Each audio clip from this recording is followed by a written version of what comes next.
बिस्मिल्लाहिर्रहमानिर्रहीम, अस्सलामु अलैकुम। टॉप स्टोरी में मोहम्मद उसामा गाजी का सलाम अर्ज है। आज की टॉप स्टोरी ये रही।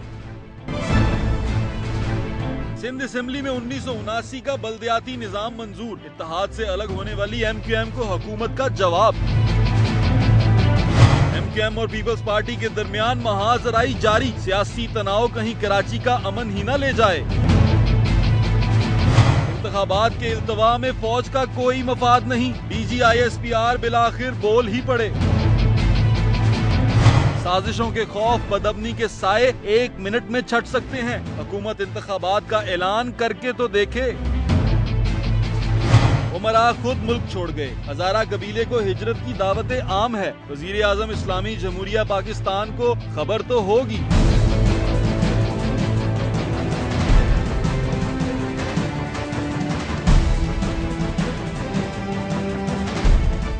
इंतखाबात सर पर खड़े हैं, इसलिए सियासत के मैदान में हर रोज मार का आराई भी होगी, शोबदे भी होंगे और हाथों की सफाई भी दिखाई जाएगी।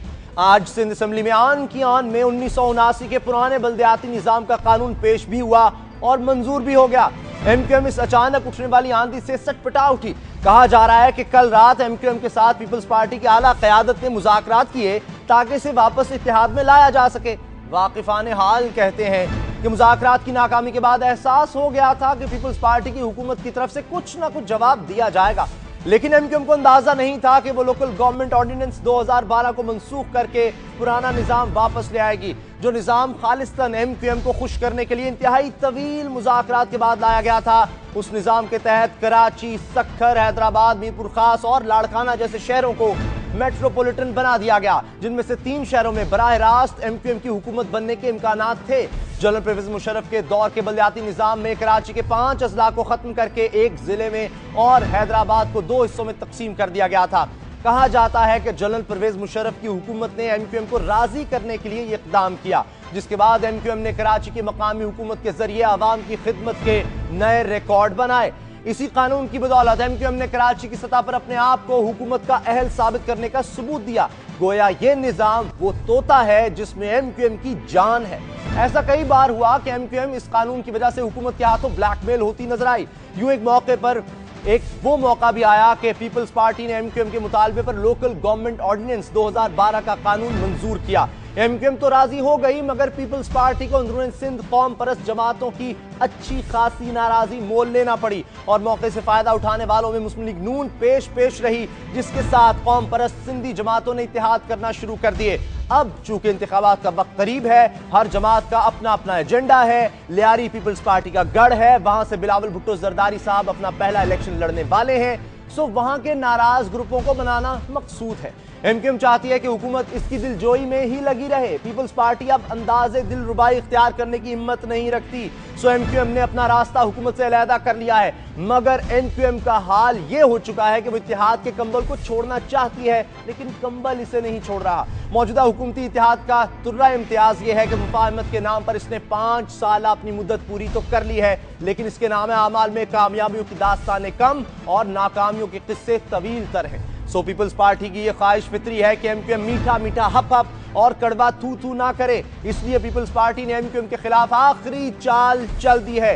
सवाल सिर्फ यह है कि MQM जो हर बार रूठ कर मानती रही, अब की बार वापस हुकूमत में जाएगी या पीपल्स पार्टी को दागे मुफारकत दिए रखेगी।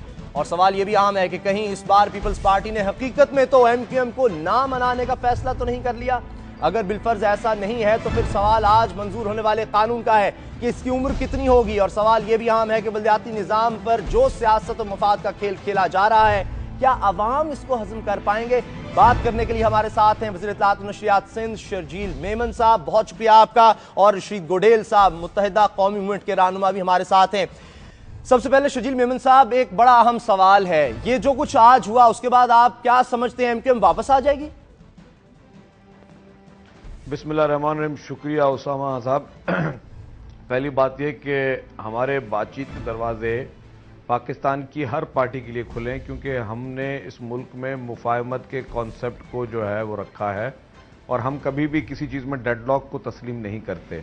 हम समझते हैं कि जितनी भी पाकिस्तान में पॉलिटिकल पार्टीज़ हैं वो तमाम पॉलिटिकल पार्टीज से किसी भी वक्त बातचीत हो सकती है, लेकिन जहाँ तक आपने आज किसकी बात की, आज का निज़ाम क्योंकि पीपल्स पार्टी के पास असेंबली में एक अक्सरियत है, तो पीपल्स पार्टी ने जब महसूस किया कि एक नेगेटिव प्रोपेगेंडा के तहत जो है वो एक ये परसेप्शन क्रिएट किया गया, उस परसेप्शन और परसेप्शन के ज़रिए ये मैसेज दिया गया कि पीपल्स पार्टी ने खुदा न खासा एक ऐसा कानून लाया जिसमें सिंध तकसीम होती है। तो पहली बात कि सिंध की तकसीम का पीपल्स पार्टी सोच भी नहीं सकती, और जो तासुर है उस तासुर को आज हमने ये निज़ाम बदल कर ख़त्म कर दिया है।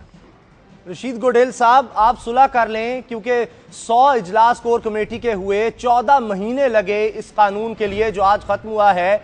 इरशादुल बाद साहब जब गए थे फिर वापस भी आ गए थे, इससे पहले भी जब कमिश्नरी निजाम बहाल हुआ था निसार खोड़ साहब कायम मुकाम गवर्नर थे, दोबारा ऐसा क्यों नहीं हो सकता? उसामा, बहुत शुक्रिया आपका। असल मसला यही है जो फैसल भाई ने असम्बली के फ्लोर पे बात की कि MQM जब तक हुकूमत में शामिल थी, 2 साल की मेहनत के बाद एक कानून बना, Sindh peoples local government ordinance. और यही शर्जील इनाम मेमन साहब कितने प्रोग्रामों में बैठ के कहते थे कि ये निज़ाम सिंध के लिए अच्छा निज़ाम है, जिसमें 6 शहरों को मेट्रोपॉलिटन शहर बनाया गया और 20 लाख या 20 लाख से अफराद से ऊपर वाले शहर को मेट्रोपॉलिटन शहर बनाया जाएगा। अब वो तरक्की का सफ़र शुरू होना है सिंध के लिए, लेकिन जैसे ही MQM हुकूमत से अलग हुई, इन्होंने वही कहा, तो सवाल यही पैदा होता है कि जो कानून बनाता, और सारे पीपल्स पार्टी के लीडरान टीवी पे आके कहते थे कि जिन्होंने पढ़ा नहीं वो शोर मचा रहे हैं। अब जिन्होंने पढ़ा नहीं है वो शोर मचा रहे थे, तो इन्होंने क्यों ऐसा किया, और कल गलत कह रहे थे या आज गलत कह रहे हैं। और ये जो निज़ाम है ज़ियाउल-हक का, जिसको ज़बानें थकती नहीं है इनकी डिक्टेटर कहते हुए, यही ज़ियाउल-हक है जिसने भुट्टो को फांसी पे चढ़ाया, और यही ज़ियाउल-हक के निज़ाम को ये आशीर्वाद आज कह रहे हैं जी। और तो लोग सोचने में मजबूर है, सिंध के लोग, कि सिंध की तरक्की कब होगी। हम जब पंजाब को देखते हैं, लाख इख्तलाफ सही हमारा PMLN से, लेकिन जब पंजाब को देखते हैं तो पंजाब में तरक्की नज़र आती है। लेकिन सिंध में आप चले जाएं किसी भी शहर में तो इंफ्रा ठीक नहीं है, हालांकि बजट बहुत पास हुए और बजट बहुत शहरों को दिए गए। तो ये निज़ाम जो आज इन्होंने बहाल दोबारा किया, उसको वापस लिया, उसको बहाल किया है। सिंध के अंदर ये तकसीम चाहते हैं और शायद अपने वोट बैंक के लिए ये काम किया इन्होंने, अवाम की खिदमत के लिए काम नहीं किया, जो पब्लिक भी सोचने पे मजबूर है। और सिंध के अवाम भी इनसे सवाल करेंगे इलेक्शन में कि वो निज़ाम जिसमें 6 शहरों को सिंध के मेट्रोपॉलिटन शहर बनाया जा रहा था, आज क्यों खराब हो गया। यानी इंतखाबात की बात हो रही है, इसीलिए शायद पीपल्स पार्टी ने ये किया है। बड़ा अहम नुक्ता उठाया शर्जील मेमन साहब, रशीद गोडेल साहब ने, कि आमिर जिसके बारे में आप उसके खिलाफ बहुत बातें करते हैं, उसी का निजाम लेकर आए आप कमिश्नरी निजाम। और पहली दफा नहीं हुआ, पहले भी निसार खोड़ो साहब ने बहाल किया था ये 2011 में। अच्छा, पहले तो मैं आप समेत हमारे दोस्त की नॉलेज में इजाफा कर दिया हूँ कि ये कानून सबसे पहले 72 में शहीद जुल्फकार अली भुट्टो साहब ने बनाया था। उसके बाद फिर 79 में, क्योंकि असेंबली 79 में नहीं थी, तो ज़ियाउल-हक ने उसी कानून को ऑर्डिनेंस की सूरत में लागू किया था।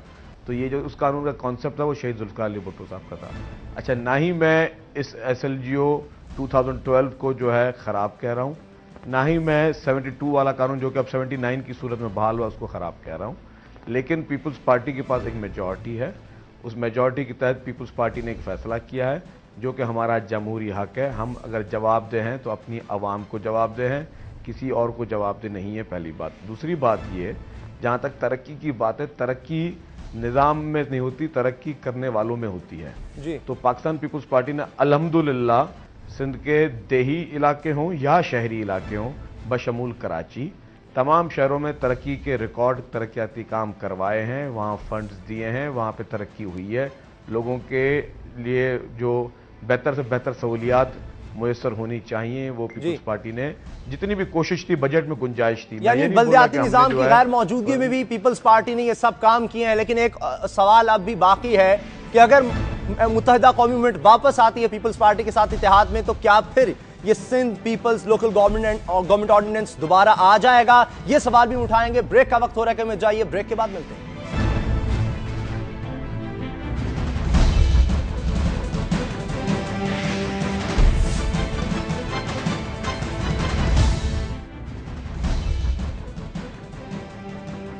MQM कहती है कि 2 साल की मेहनत जाया हो गई आज जब पुराना बल्दियाती निजाम बहाल किया गया, कमिश्नरी निजाम बहाल किया गया, और शजील मेमन साहब कहते हैं कि तरक्याती काम इसके बगैर भी होते रहे हैं। शजील मेमन साहब, कंफ्यूजन क्यों हमें नजर आती है?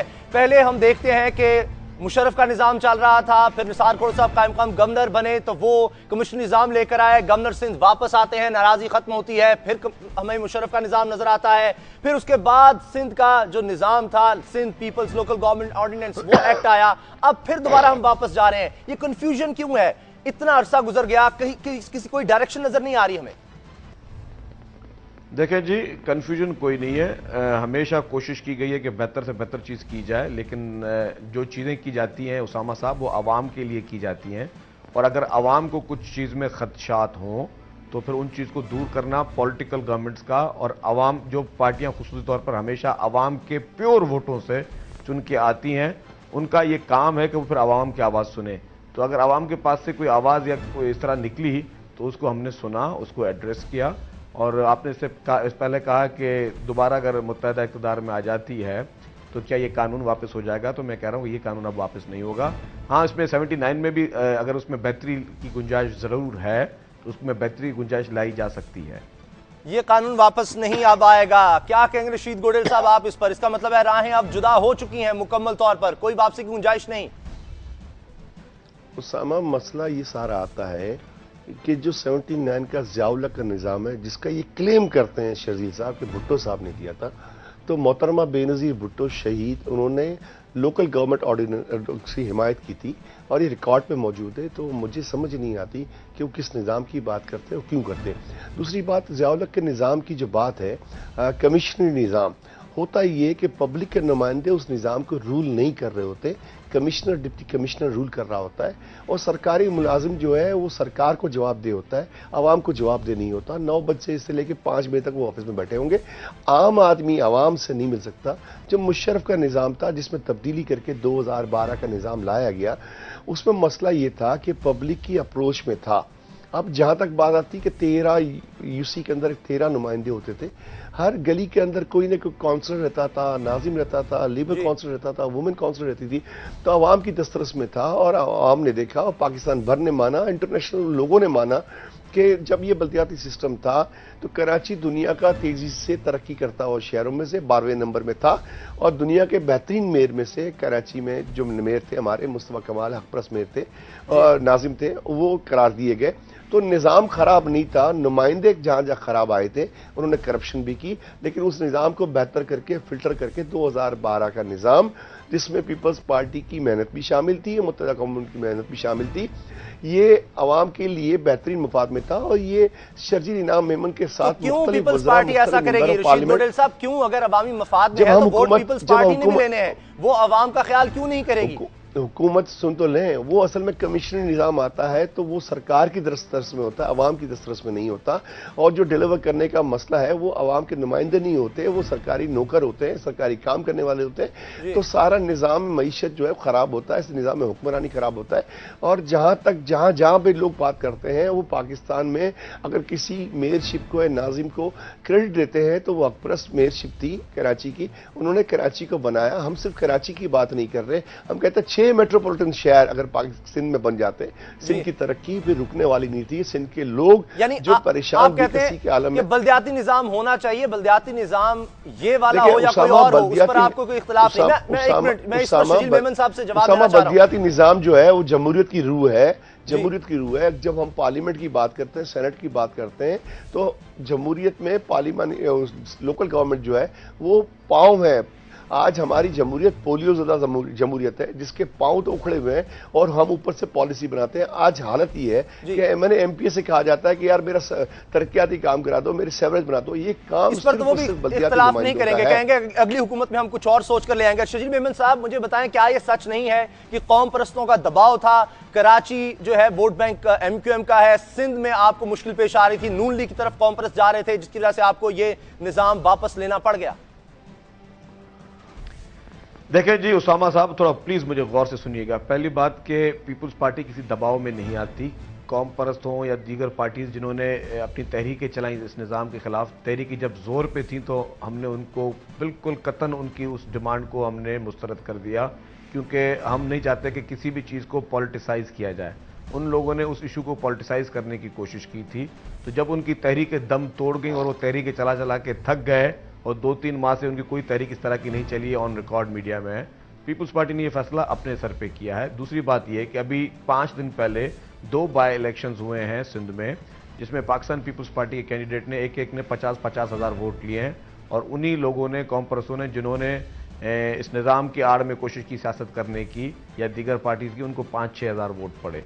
तो ये चीज तो सामने आ गई। और नून लीग एमक्यूएम के जाने का इंतजार क्यों किया आपने? आप पहले ये फैसला कर लेते, एमक्यूएम आपको छोड़कर गई और उसके बाद फिर आपने ये निजाम भी वापस ले लिया। देखें जी, अब एमक्यूएम एक अलग पार्टी है, उनकी अपनी मर्जी है। मतलब कोई भी पार्टी किसी में मर्जर नहीं हुआ है, हर पार्टी अपना एक नजरिया रखती है। अगर किसी वक्त पे वो अलग हुए हैं तो वो उनकी मर्जी, और अगर हमने किसी वक्त पे कोई फैसला अगर उसको चेंज किया है तो ये हमारी पीपुल्स पार्टी की मर्जी, और हमने लीगली किया है, असेंबली में मौजूद अराकीन ने उस चीज़ पे अपनी अक्सरियत पे ये किया है। तो मेरे ख्याल से इसमें किसी को कोई शिकवा करना नहीं चाहिए। ये पॉलिटिक्स में जो है इस तरह के डिसीजन होते रहते हैं, तो उसमें किसी का नहीं। बाकी जो रशीद गोडेल साहब ने मेरी ही बात की बात कर ली, कि निज़ाम, हर निज़ाम में अच्छाई की, बेहतरी की गुंजाइश होती है, लेकिन काम करने वालों की नीयत पे होता है। तो निज़ाम कोई भी हो, अगर अवामी नुमाइंदा वहां पर है जो कि आवाम से वोट लेकर आता है, जो कि यूसी से उनको वोट्स पड़ते हैं, नीचे मतलब निचली सतह से उनको वोट पड़ते हैं, अगर उस अवामी नुमाइंदे में स्पार्क है या उसमें कोई विल है काम करने का, तो वहां पे तरक्याती काम भी होते हैं, आवाम के मसाइल भी हल होते हैं। तो निजाम से जो है वो कोई काम जो है सफर नहीं करते। अच्छा ये बताएं, इतनी जो मेहनत हुई, 100 इजलास कोर कमेटी के हुए, उसमें आपके मेंबर भी थे, एमक्यूएम के भी थे, 14 महीने लग गए, वो सारी मेहनत जाया हो गई। अब अगली हुकूमत आएगी, फिर देखा जाएगा कोई निजाम लाया जाए नहीं। देखिए उसामा साहब, मेहनत जाया नहीं हुई, बस ठीक है, एक तजुर्बा करके देख लिया हमने। एक ज्वाइंटली एक स्ट्रेटजी बनाई थी, एक ज्वाइंटली एक कानून बनाया था, लेकिन कानून में अगर कुछ लोगों को एतराज़ात थे और फिर कुछ लोगों ने इसको परसेप्शन को इतना एक, कभी कभी कहते हैं कि इतना किसी चीज़ को झूठ बोला जाए कि वो सच होना साबित हो जाए, तो उस वक्त इतना प्रोपेगेंडा उस निज़ाम के खिलाफ हो गया कि वो एक परसेप्शन ने सच लोग समझना शुरू हो गए कि खुदा न खास्ता पीपुल्स पार्टी ने कोई इस तरह का काम किया है। तो उस परसेप्शन को हमने खत्म किया है और इसीलिए हमने कहा उस निज़ाम को वापस लिया। और ये परसेप्शन क्रिएट हो गया, यही कुछ होता रहेगा। आप कोई एक्ट लाएंगे, फिर परसेप्शन क्रिएट हो गया गलत, फिर आप उसको वापस ले जाएंगे, यही होता रहेगा। देखिए जमहूरियत में यही इसी का नाम है उसामा साहब, कोई डिक्टेटरशिप का दौर नहीं है कि बस जो फैसला कर लिया आपने अब उस पर अटल हो जाओ और ठीक है। जमहूरियत इसी का नाम है, जमहूरियत का नाम यही होता है उसामा साहब। ठीक है, जिसके पास ज्यादा तादाद है असेंबली में, वो जो मर्जी एक्ट ले आए। रशीद गोडेल साहब और शजील मेमन साहब का हम बहुत बहुत शुक्रिया अदा करते हैं। एमक्यूएम नाराज है, लगता है रास्ते अब जुदा हो चुके हैं, और शजील मेमन साहब वज़ीर इत्तेहाद सिंध वाज़ेह तौर पर कह चुके हैं कि अब किसी सूरत ये निज़ाम Sindh peoples local government act वापस नहीं आएगा, और इससे वाज़ेह हो रहा है कि अब इंतखाबी लड़ाई अपनी अपनी होगी। हमारी अगली स्टोरी कुछ इसी से जुड़ी है कि जब भी हमने देखा कि सियासत में इख्तिलाफात बड़े हैं तो कराची में अमन व अमान भी तबाह होता नजर आया। क्या फिर वो अनासर इससे फायदा उठा सकते हैं? ब्रेक के बाद फिर बात होगी, कहीं मत जाइए।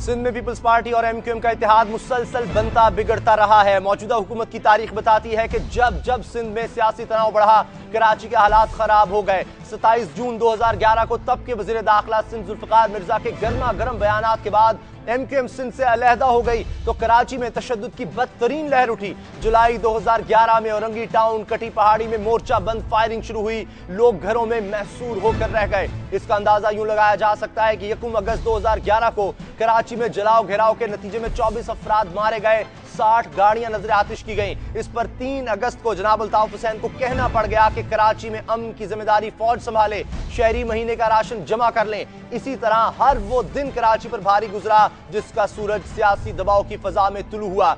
उधर रहमान मलिक बार बार कह रहे हैं कि ठोस इत्तलात हैं कि बैरूनी कुव्वतें कराची और कोयटा में मजीद दहशतगर्द कार्रवाइयां करेंगी। मामला बस इतना सा है कि कहीं वो कुव्वतें जो पाकिस्तान में फिरका वाराना फसादात करवाने के लिए जोर लगा रही हैं, वो कराची के सियासी तनाव से फायदा तो नहीं उठा जाएंगी। इस पर बात करने के लिए हमारे साथ हैं बाबर सलीम, हमारे रिपोर्टर हैं, तमाम हालात पर नजर रखते हैं। मगर इससे पहले कि उनसे बात हो, आपको दिखाते हैं कि सियासी तनाव के दौरान किस तरह के बयान सामने आए। अगर आफाक अहमद क्रिमिनल है तो उससे 100 दफा ज्यादा अल्ताफ हुसैन बदमाश है, क्रिमिनल है। यह सुबह उस वक्त था जब तुम लोग भूखे नंगे आए थे और इस सूबे वाले ने तुमको पनाह दी। बाबर सलीम, हम एक दफा फिर तनाव बढ़ता देख रहे हैं। क्या पुलिस, रेंजर्स, दीगर इदारे तैयार हैं कि खुदा न खास्ता हालात बिगड़े तो संभाल सकें? उसामा, गुज़िश्ता 4 सालों को अगर देखा जाए, सिर्फ 4 सालों को फोकस किया जाए तो ये बात समझ में आती है कि कानून नाफिज करने वाले इदारे अहल जरूर हैं इस किस्म की सूरत हाल से निपटने के लिए, लेकिन वो भी खुद सियासी दबाव का शिकार हैं। जिस वक्त हम इस मौजू पर बात कर रहे हैं तो कराची में खारादर का इलाका है जो गुज़िश्ता शब से मैदान जंग बना हुआ है। यहाँ 2 पॉलिटिकल पार्टीज के बैक ग्रुप जो हैं वो आपस में एक दूसरे पर गोलियां बरसा रहे हैं। 5 से ज्यादा अफराद गुज़िश्ता रात से अब तक इस इलाके में जख्मी हो चुके हैं। दुकानें, कारोबारी मराकज मुकम्मल तौर पर इस जगह पर बंद हैं। अब से कुछ देर कबल खैबर चौक के ऊपर एक सियासी जमात के कारकुन के घर के ऊपर जो है वो क्रैकर हमला किया गया है। इसमें शुक्र है कि किसी किस्म का जानी नुकसान नहीं हुआ। गुज़िश्ता रोज हमने देखा कि मुत्तहिदा कौमी मूवमेंट के कारकुनान को टारगेट किया गया। आज मुत्तहिदा कौमी मूवमेंट के कारकुनान टारगेट हुए, उससे पहले जमात इस्लामी और आज एक दफा फिर ANP का कारकुन एक टारगेट हुआ। इस तमाम सूरत हाल में यह बहुत वाज़ेह है कि सियासी तनाव जो है वो ना सिर्फ कराची में बढ़ रहा है बल्कि इसके असरात जो हैं वो कराची के ग्राउंड पर कारोबार को तबाह करने की सूरत में, आम आदमी को खौफजदा करने की सूरत में और हम जैसे लोगों को परेशान करने की सूरत में सामने आ रहे हैं। फिर खौफ है, इसका मतलब है लोगों में कराची में खौफ है कि अब के क्या होगा, इंतखाबात करीब हैं और फिर पार्टियां अलग होती नजर आ रही हैं, सियासी एजेंडे मुख्तलिफ हैं। जी देखिए, ये बड़ा अहम चीज़ है। कराची में जब भी इलेक्शंस का मामला करीब आता है या फिर ऐसी सूरत हाल पैदा हो जिसमें 2 मेजर पॉलिटिकल पार्टीज आपस में किसी तनाव की रस्साकशी किसी कैफियत में हो तो इसका बराह रास्त असर कराची के ऊपर पड़ता है, कराची की आवाम के ऊपर पड़ता है। लॉ एनफोर्सर्स के पास इस किस्म से वाकयात से निपटने के लिए ना पॉलिसी मौजूद है, लेकिन दूसरी तरफ मैं एक बात जरूरी ये कहूंगा कि खौफ के साए तले ना जमहूरियत परवान चढ़ सकती है, ना सियासत और ना कराची जो कि कराची इकोनॉमिकल हब है। यानी फिर कराची में इस वक्त खौफ के साए हैं। बहुत शुक्रिया बाबर सलीम। उम्मीद करते हैं कि इस सियासी तनाव के बाद हालात उतने खराब नहीं होंगे जितने तारीख में हमें नजर आए, लेकिन उम्मीद ही की जा सकती है और दुआएं की जा सकती हैं। हमारी अगली स्टोरी है इस्लामाबाद से। कई दिनों से हम देख रहे हैं इस्लामाबाद में ये बातें कही जा रही हैं कि कहीं साजिशों के ताने बाने बुने जाते हैं, कहीं ना कहीं कोई साजिश हो रही है, मगर वाज़े तौर पर कुछ भी नजर नहीं आता हमें इस बारे में। कभी बात की जाती है कि तारुल कादरी साहब के यहाँ आने में किसी की साजिश है, कभी इमरान खान साहब पर भी यही इल्जामात लगाए जाते हैं, और लेकिन उसके बावजूद जब फौज कह देती है कि इनके पीछे उनका हाथ नहीं तो ये बातें खत्म नहीं होती।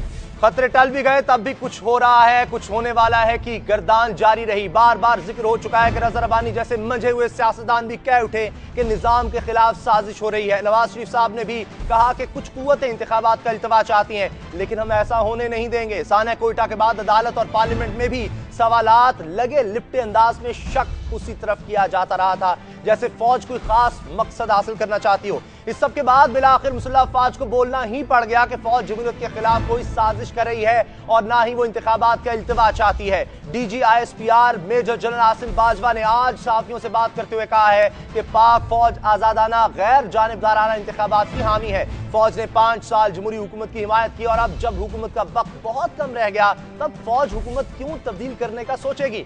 मई 2008 से बलूचिस्तान में फौज का एक भी सिपाही तामीनात नहीं। उनका कहना था कि तासुर गलत है कि फौज बलूचिस्तान में जाना नहीं चाहती। दरअसल बलूचिस्तान में फौज ना बुलाने का फैसला हुकूमत का है। उनका कहना था कि लश्कर जंगी समेत किसी कल अदम तंजीम से फौज का कोई राब्ता नहीं, बल्कि फौज इन तंजीमों के खिलाफ बरसरे पैकार है। अब तक कोयटा में 130 दहशतगर्द कार्रवाइयों को नाकाम बनाया गया है। जनरल आसिम के बयान के बाद अब साजिशों के वसवसों का जिक्र बंद करके उसूलन सियासतदानों को इंतखाबात की तरफ तवज्जो देनी चाहिए, लेकिन क्या किया जाए, किसी का माजी भी बसा औकात अजाब बन जाता है। ये तो मेजर जनरल आसिम बाजवा की वो गुफ्तगू है जो बिलवास्ता तौर पर हम और आप तक पहुंची है।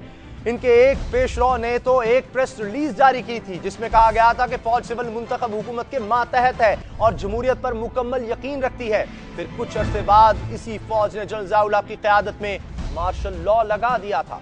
सवाल यह है कि फौज के तर्जुमान को बयान जारी करने की जरूरत क्यों पेश आई। बात करेंगे मारूफ सहाफी और दानिश्वर जनाब मोहम्मद मालिक से। मालिक साहब, बहुत शुक्रिया आपका। क्यों जरूरत पेश आई इस बयान की? देखें उसामा, सारा सा अपने सवाल का जवाब तो आपने पहले ही कह दिया। फौज के पास ऑप्शन है क्या? फौज यही कहेगी कि हमारा किसी से ताल्लुक नहीं है, और मेरा ख्याल है जितने ये एक इनकॉन्सिक्वेंशियल इसकी कोई फैक्ट नहीं, कोई मानी खेज है नहीं कोई अफादियत, क्योंकि आज तक कभी भी फौज ने ये नहीं कहा कि नहीं हम ये करेंगे, हम वो नहीं करेंगे। असल देखने की बात यह है कि जिस टाइम पे इनका आया है, मुझे तो लगता है कि ये डिस्टेंस किया है फौज ने अपने आप को सिविल इंतजामिया की नाअहलियों से, क्योंकि ये बयान आया है कोयटा के पस मंजर में, और ये पहले कहा गया कि जी 2008 से फौज बैरकों में है, कोई फौजी वहां पे तैनात नहीं है। देखिए एक चीज बड़ी इंपॉर्टेंट है कि एफसी को कमांड कौन करता है? एफसी को कमांड करता है एक्टिव मेजर जनरल। सारा बलूचिस्तान का जो बॉर्डर है वो भी यही लोग डील कर रहे हैं, ये लोग हैंडल कर रहे हैं। अब जब क्योंकि ये एक सिचुएशन ऐसी आ गई है, इंटेलिजेंस एजेंसी का कह दिया गया आईएसआई ने कि जी आईएसआई ने तो पहले ही ये इतला दे दी थी। बात ये है कि कितनी कॉन्क्रीट इतला थी। तमाम सिविलियन और आर्मी की एजेंसीज, ये तो हर कोई कह देता है जी वहां भी खतरा है, वहां भी खतरा है। असल बात यह है कि अगर किसी ने इतला दी थी तो क्या उसका फॉलो अप था? नहीं था। अब no but everybody wants to distance themselves. फौज ये तासुर देना चाहती है कि ये सिविलियंस का मामला है, सिविलियंस ये तासुर देना चाहते हैं जैसे शायद वो फौज को बुलाना चाहते थे लेकिन फौज को कोई उसमें डाउट्स है। ये हर कोई अपनी अपनी टेरिटरी मार्क कर रहा है और अपनी अपनी टेरिटरी प्रोटेक्ट कर रहा है। अब वक्त आ गया है कि इनको फैसला करने की जरूरत है कि हर कोई जिम्मेदारी ले, बजाय से कि जिम्मेदारी से हटे। फौज का कहना टेक्निकली बिल्कुल ठीक है, आप हमें बुलाएं, हम आएंगे आर्टिकल 245 के तहत। ये इनका कहना कि जी फौज को हम नहीं बुला रहे। असल बात यह है कोई जिम्मेदारी उठाने पर तैयार नहीं है। और ये कह देना कि 5 साल से फौज ने इंटरवीन नहीं किया, तो मुझे एक बात बताइए, फौज ने इस बात को क्लैरिफाई क्यों नहीं किया जब कल अखबारात में खबर चली कि chief of the army staff मिले हैं प्रेसिडेंट और प्राइम मिनिस्टर के साथ, और उसी मीटिंग में यह भी तय हुआ है कि शायद सिविलियन सेटअप ले आना चाहिए और प्रोबेबल चीफ मिनिस्टर का नाम भी डिस्कस हुआ है। मुझे उस पर तो कोई फौज का डिनायल सामने नहीं आया। सही, सिर्फ फौज को हर चीजों पर डिनायल देना चाहिए। तो ये भी कहना चाहिए कि हाँ हम इंटरिम प्राइम मिनिस्टर में भी इंटरेस्टेड नहीं है, हमारा कोई नहीं है। फिर वो ऐसे मौकों पे मेरा ख्याल है मुलाकातें भी नहीं होनी चाहिए, और अगर मुलाकातें हो तो उन मुलाकातों के ऊपर भी फिर एक नोट निकलना चाहिए जो बताए कि जी ये जो फौज मीटिंग थी इसमें क्या डिस्कस हुआ, क्या नहीं हुआ। अच्छा, हर बात में फौज की तरफ देखा भी तो जाता है। कराची के हालात बेहतर करने हैं तो कहा जाता है कि फौज को बुला लिया जाए। बलूचिस्तान में भी आवाज नजर आई, आइन भी इसकी इजाजत देता है। क्या उससे हालात बेहतर हो सकते हैं? आप देखिए, मैं लोगों को ब्लेम नहीं करता। आप मुझे एक चीज बताइए, इस वक्त क्रेडिबिलिटी किसकी है? क्रेडिबिलिटी 3 इदारों की बची हुई है, जितनी भी टूटी लगी लपटी जैसी भी है। जुडिशरी है, मीडिया है, फौज है। पार्लियामेंट में आपने देख लिया, पार्लियामेंट का सबसे बड़ा क्राइसिस क्या पड़ा हुआ था सारे एमएलए को? वो हमें चीफ इलेक्शन कमिश्नर साहब ने जो खत लिख दिया डिग्री चेक करवाने के लिए, उसकी जुबान बड़ी सख्त है। हम जी डेलीगेशन बना रहे हैं जो जाएगा चीफ इलेक्शन कमिश्नर से बात करेगा, वहां पे तो ये पड़ी हुई है। वहां क्लैरिटी क्या है कि 30 दिन स्क्रूटनी के बजाय हम स्क्रूटनी 15 दिन में करवा दें ताकि हर किस्म का चोर जो चक्का सामने आ जाए। भाई अगर ये आइन हमें इजाजत नहीं देता भी, फिर आप 16 मार्च को ना करें, आप उससे एक दिन पहले पार्लियामेंट डिसॉल्व कर दें ताकि स्क्रूटनी ठीक हो जाए। वहां की सिविलियन लीडरशिप की अनफॉर्चुनेटली प्रायोरिटी सिर्फ पावर ओरिएंटेड इश्यूज पे है, जिसमें सिविलियन हुकूमत की क्रेडिबिलिटी नहीं है। फौज की अब भी है, शुक्र है अल्लाह का, लेकिन जब भी गैर मामूली कोई हरकत होती है तो फौज की तरफ शक क्यों चला जाता है? शक इसलिए चला जाता है कि आपने खुद कहा था कि हिस्ट्री का जो बैगेज है ना, हिस्ट्री का बैगेज इनके अगेंस्ट है। ठीक है, जहां तक जनरल साहब का ताल्लुक है chief of the army staff का, उनके बारे में लोग कहते हैं, लेकिन उन पर भी क्वेश्चन मार्क आते हैं। लोग कहते हैं कि जी वो इसलिए जमहूरियत के हक में नहीं है क्योंकि वो जमहूरी जहन के आदमी है, क्योंकि शायद एक एक्सटेंशन हुई हुई थी और अब ये अफवाहें सर्कुलेट कर रही है कि शायद वो एक और से इंटरेस्टेड भी हो। तो उनकी जो नेक नीति भी है उससे भी लोगों ने क्वेश्चन मार्क डाल दिया हुआ। और असल बात देखिए, असल बात तो ये है, वो ये बात नहीं है कि लोग चाहते हैं कि फौज को आप इन्वॉल्व करें। आम तासुर ये बड़ा तकलीफ पा रहा है कि बात चाहने की नहीं है, शायद कोई और ऑप्शन ही नहीं रहा यहाँ तक कि बजाय इसके का फौज को करें, क्योंकि जो तक सिविलियन हमारी लीडरशिप है, इलेक्टेड लीडरशिप है, जो इन्होंने हरकतें की हैं। आपको याद होगा जब रेगिस्तानी साहब थे और वो 80 लाशें पड़ी हुई थी वहाँ, तो उनकी जो 70 मेंबर की कैबिनेट थी उसमें से एक आदमी वहां नहीं गया। रेगिस्तानी साहब खुद नहीं आए, सेंटर से लोग गए, कायरा साहब गए, दूसरे गए, जाके वो नेगोशिएशन की, इस बारी गवर्नर ने की और सेंटर ने की। तो जब आपके अपने इलेक्टेड लोग जब आम आदमी की तकलीफ में सामने नहीं आएंगे, पार्ट ऑफ सोल्यूशन नहीं बनेंगे, तो लोग किधर देखेंगे? इंडिया की फौज को तो नहीं देखेंगे। लेकिन हैविंग सेड दैट, फौज की जो बात बन रही है ये बड़ी खतरनाक है। देखें, अगर एक जगह आज फौज की बात हो रही है कोयटा में, एक तो फौज की बात हो रही है कराची में, इलेक्शन कमीशन भी कहता है फ्री एंड फेयर इलेक्शंस के लिए अगर फौज को बुलाया जाएगा। आप बताएं, अगर 10 जगह पे फौज आई सिविलियंस की नाअहली की वजह से, तो एक जनरल फिजा भी बन जाती है कि अच्छा भी अगर 15 जगह पे फौज नहीं आगे अगर काम संभालना है तो फिर बाकी भी संभाल ले। ये बड़ा खतरनाक ट्रेंड है और ये अभी भी वक्त है कि अगर सिविलियन गवर्नमेंट ने अपनी रेट एस्टैब्लिश ना की, अपना रोल एस्टैब्लिश ना किया, तो वो जो पावर वैक्यूम है वो कोई ना कोई तो भरेगा।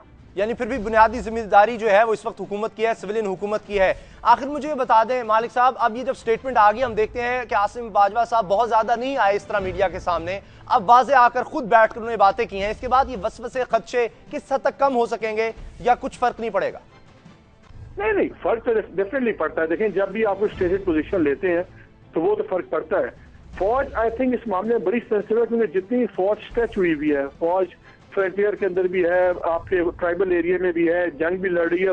आखिरी चीज जो फौज चाहती है वो चाहती है कि उसमें इस साजिश के इल्जाम लगे और उसकी मॉरल अथॉरिटी भी क्वेश्चन हो।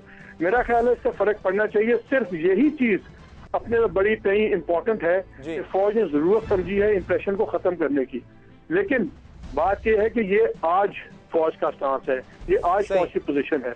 अगर ये हालात इस तरह बिगड़ते रहे तो फिर ये फौज की पोजीशन आज से 20 दिन बाद बदल भी सकती है। ठीक है। अच्छा, ये भी बहुत से हल्के कह रहे हैं कि अगर इलेक्शन की डेट अनाउंस हो जाए तो ये खदशात, ये साजिशों की बातें, ये सब भी खत्म हो जाएंगी। मालिक साहब, इसलिए हमारे साथ रहिएगा, ये भी एक अहम मौजू है, हमारी अगली स्टोरी है, इस पर भी बात करेंगे।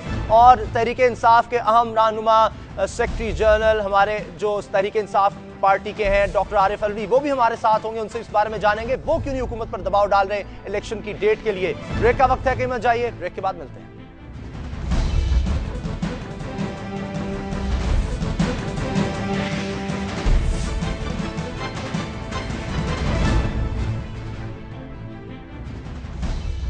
कोयटा में धमाका हो, लोग दर्जनों नहीं सैकड़ों मरे। विफाकी हुकूमत सूबे में गवर्नर राज तो लगा देती है, लेकिन 30 दिन की कुर्बानी देकर इंतखाबात करवाने के ऐलान नहीं करती।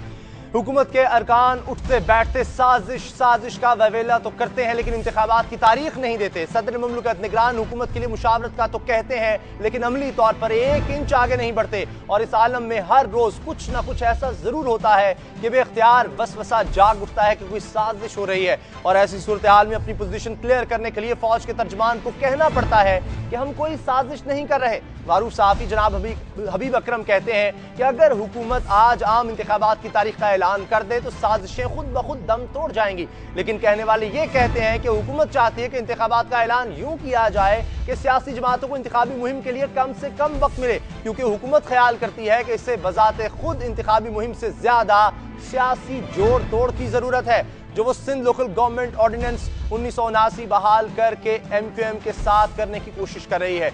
जिस तरह वो मुस्लिम लीग काफ के साथ सीट एडजस्टमेंट कर रही है, दूसरी तरफ मुस्लिम लीग नून निगरान वज़ीर आज़म की नामजदगी के लिए वज़ीर आज़म से मिलने को तैयार ही नहीं।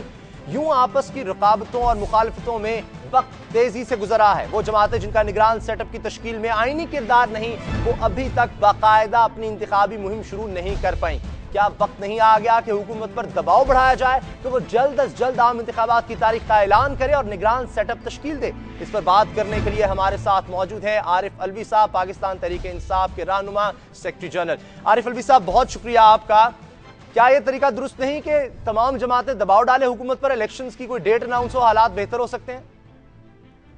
जी नहीं, मैं समझता हूं कि हम तो 2-2.5 साल से कह रहे थे कि इंतखाबात कराए जाएं, और जब इंतखाबात के अंदर 10 दिन, 15 दिन, 20 दिन, 1 महीना पहले, तो इसके लिए मैं इंटरेस्टेड नहीं हूं कि आवाम को मोबिलाइज किया जाए।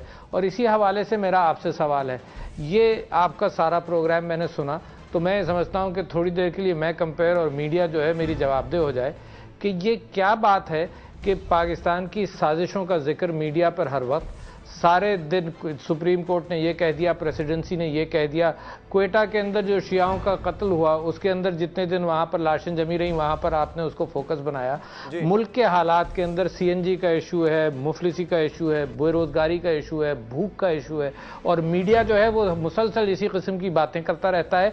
तो मुझे तो बड़ा सख्त अफसोस होता है अब टेलीविजन पर आकर, जहां आवाम के रियल इशूज पर बात नहीं हो रही, और पिछले 1-1.5 साल से ये आपस की चपकलिशों का जिक्र होता रहता है, तो लिहाजा मीडिया भी उस ट्रैप में फंस गया है कि पीपल्स पार्टी, PMLN, MQM, इनकी आपस की लड़ाइयां और नूरा कुश्तियां, उसी का जिक्र होता रहता है। जो बेचारा भूखा मर रहा है सड़क पर, उसका जिक्र नहीं। तो मेरा पहला प्रोटेस्ट दर्ज कर लीजिए, या मैं ये समझ लिए कि थोड़ी देर के लिए मैं कंपेयर बनाऊं और आप मेरे गेस्ट हैं। इस बात का जवाब मीडिया को देना चाहिए। रियल इश्यूज पर पाकिस्तान में नहीं आ रहा। रियल इश्यूज पर प्रोग्राम भी इतनी देर से देख रहा था, माफ कीजिएगा, आपका प्रोग्राम भी इतनी देर से देख रहा था। पाकिस्तान के जो रियल गुर्बत वाले इश्यूज हैं उस पर कोई तवज्जो नहीं है। जुल्फिकार मिर्जा साहब का आपने एक डायलॉग सुनाया, मेरी आपसे गुजारिश है कि ऐसे डायलॉग मत सुनाइए, ये मुनाफरत बढ़ाते हैं अवाम के अंदर।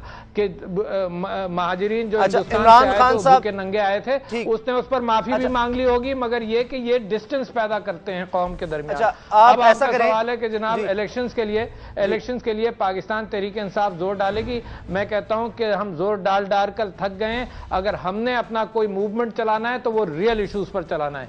ये रोजाना की आज ये हो गया, कल ये हो गया और परसों ये हो गया, इस पर तहरीक इंसाफ वैसे इंटरेस्टेड रहेगी हमारे। मगर जो पब्लिक कंजम्पशन की बातें हैं, लोगों को ये कहना है कि यार तुम मरे जा रहे हो, दबे जा रहे हो। ये जमहूरियत जो है वो खुद जमहूरियत की कंठपट्टी पर बंदूक लगाकर फायर कर रही है। तो लिहाजा अवाम को इसलिए जगाना है कि ये उठें। इतनी देर अगर एंकर बोले तो आप तो फिर प्रोग्राम से उठकर चले जाएंगे। अगर आप मुझे इजाजत दें, मैं अपनी बात करता। आपका प्रोग्राम का ट्रेंड भी है कि एंकर 5 मिनट की तकरीर करता है, सवाल करते हैं। तो मैंने कहा मैं भी 5 मिनट की तकरीर करके आपसे सवाल करूं। चलें ठीक है। अब आपने जिस तरह फरमाया रियल इश्यूज, तो उम्मीद करता हूं कि अब रियल इश्यूज पर तहरीक इंसाफ फिर मार्च करेगी और मीडिया उसको जरूर दिखाएगा। मालिक साहब तो कर ही रहे हैं। अच्छा ठीक, मगर मीडिया क्यों दिखाएगा? देखो मीडिया अननेसेसरी अनरिलेटेड इश्यूज पर गुफ्तगू करता है, तो इस पर भी करें। क्यों मालिक साहब, आप सीनियर साफी हैं, क्यों मीडिया इस तरह करता है? ऐसे साजिशों की बात अगरचे रजा रब्बानी साहब भी कर रहे हैं, वजीर आजम नवाज शरीफ भी कर रहे हैं, मीडिया क्यों इस तरह की बात करता है? रियल इश्यूज की बात नहीं कर रहा। जी मालिक साहब। जी हेलो मालिक साहब, आपको मेरी आवाज आ रही है? आप इसका नंबर मुझे SMS करें। जी मालिक साहब सीनियर साफी हमारे साथ हैं, लेकिन गालिबन आवाज उनको नहीं जा रही। मालिक साहब जी आरिफ अलवी साहब ने सवाल उठाया है कि मीडिया रियल इश्यूज पर नहीं आता और साजिशों की बातें करता रहता है। मैंने कहा आप सीनियर साफी हैं, वो कह रहे हैं कि मैं आज एंकर हूं और जो साफी हैं वो हमारे गेस्ट हैं, वो जवाब दे दें। मैं चाह रहा हूं आप इसका जवाब दें। नहीं, कोई ऐसी बात नहीं है। ये साजिश भी रियल इशू है। जो कॉन्स्पिरेसीज हो रही हैं, अगर इसके ऊपर बयान आए, प्राइम मिनिस्टर का भी आए, प्रेसिडेंट का भी आए, और बिलावल साहब अपनी पहली तकरीर करें और उसके अंदर भी वो हिंट्स हैं कि जी बहुत साजिशें हो रही हैं और ये हो रहा है, वो हो रहा है, नवाज शरीफ साहब भी कहें, चौधरी निसार भी कहें, तो फिर आप मीडिया को ब्लेम मत करें। जितने आपकी मेन पॉलिटिकल पार्टीज हैं, अचरजई साहब उन्होंने भी ये कहा, फजलुर रहमान ने भी ये कहा, ANP से सेनेटर जाहिद ने भी कहा, तो अभी मैं आपको और भी लंबी लिस्ट गिना सकता हूँ। जब ये सारे लोग बात करके कह रहे हैं जी कि साजिश, मैं इसके अंदर एक चीज ऐड करूं, ये सारे लोग साजिश की बात कर रहे हैं और करोड़ों आवाम जो बात कह रहे हैं उसका जिक्र क्यों नहीं आता? बस मेरा ये सवाल है। यकीनन साजिश का जिक्र हुआ है। अच्छा, मैं तो यही कह रहा हूं, मैं मानता हूं के लिए महंगाई के लिए तहरीक इंसाफ ने कब जी रैली निकाली? जी इनकी ख्वाहिश यही है जो हुकूमत में रहें कि इन्हीं चीजों का जिक्र होता है, रियल इश्यूज के लिए आवाम के मसाइल का हल और उसकी बात ना हो। तो मेरा सवाल तो ये कि वो जो करोड़ों हैं जो ये बात कर रहे हैं, मैं कल परसों इस्लामाबाद गया तो एक टैक्सी में बैठकर अपने दफ्तर गया, उसने कहा कि जी टेलीविजन के टॉक शोज देखकर मैं परेशान हूं, धरना हुआ यहाँ पर ताहिरुल काजी साहब का, 3 दिन मेरी रोजी बंद रही, कोई मेरी बात नहीं करता, कोई CNG की बात नहीं कर रहा, सारे टॉक शोज के अंदर सियासी आईनी सियासी सुप्रीम कोर्ट के फैसले इनका जिक्र होता है। तो यकीनन ये जिक्र अहम है। मैं ये नहीं कह रहा कि ये गैर अहम है, मैं ये कह रहा हूं कि कोई वजन दो गरीब के मामलात को भी, बस ये कह रहा हूं। आप कोई इस पर प्रोटेस्ट करेंगे, कोई निकालेंगे, कोई रैली वगैरह जिसको हम कवर कर सकें CNG के इशू पर? आपको इशू मालूम नहीं है? मालूम तो है, मैं भी करूंगा, हम भी करेंगे यकीनन, मगर हर चीज के लिए प्रोटेस्ट रैली हो और ये गुफ्तगू के लिए प्रोटेस्ट रैली की जरूरत तो नहीं थी आपको। ये जो आज हुआ ना, ये तो आपने खुद एक टोकरी में से निकाला कि यार आज के ये इश्यूज हैं, तो मैं ये कह रहा हूं कि उसके लिए जब रैली के बगैर आपने कवर किया तो मेरी दरखास्त है आप इन इश्यूज को भी रैली के देखो। पॉलिसीज पार्टीज को बुलाकर ये पूछो कि तुम्हारे पास मसाइल का हल क्या है, तुम इस चीज को कैसे हल करोगे। उनकी आपस की लड़ाइयां अब एक नूरा कुश्ती सिंध में शुरू हो गई है कि सारे इश्यूज निकाल कह रहे हैं ना, माजरत के साथ अब सुन लेना, आप अगर एंकर थे तो मेरी भी सुन लेना, मेहमान की भी सुन लें कि अब ये सारे इश्यूज जो है मीडिया ही सामने लाता है, लंबी लंबी लाइनें मीडिया ही दिखाता है, सीएनजी के लिए लगी हुई गुर्बत के बारे में मीडिया ही बताता है कि कितने लोग लकीर से नीचे चले गए। ये सारी कहानियां जो है ना, ये सारी मीडिया ही सामने लाता है। बहुत शुक्रिया आरिफ अलवी साहब आपका, और मालिक साहब का भी हम शुक्रिया अदा करते हैं। और कहानी जिसका जिक्र कर रहे थे आरिफ अलवी साहब के, लोगों की कहानी बयान नहीं की जाती, वही एक स्टोरी आपके सामने लेकर आ रहे हैं हम।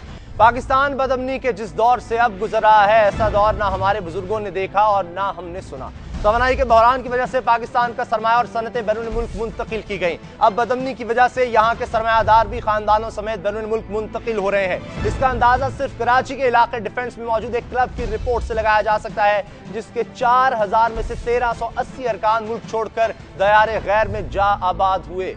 ये मामला तो एक तरफ पाकिस्तान में पाई जाने वाली बदअमनी और मखसूस तबकात को ज़ेर एताब देखकर गैर ममालिक मुतासरा अफराद को खुद अपने मुल्क में आने की दावत दे रहे हैं। पिछले हफ्ते कोयटा में कबीला हजारा के 100 से ज्यादा अफराद को शहीद किया गया।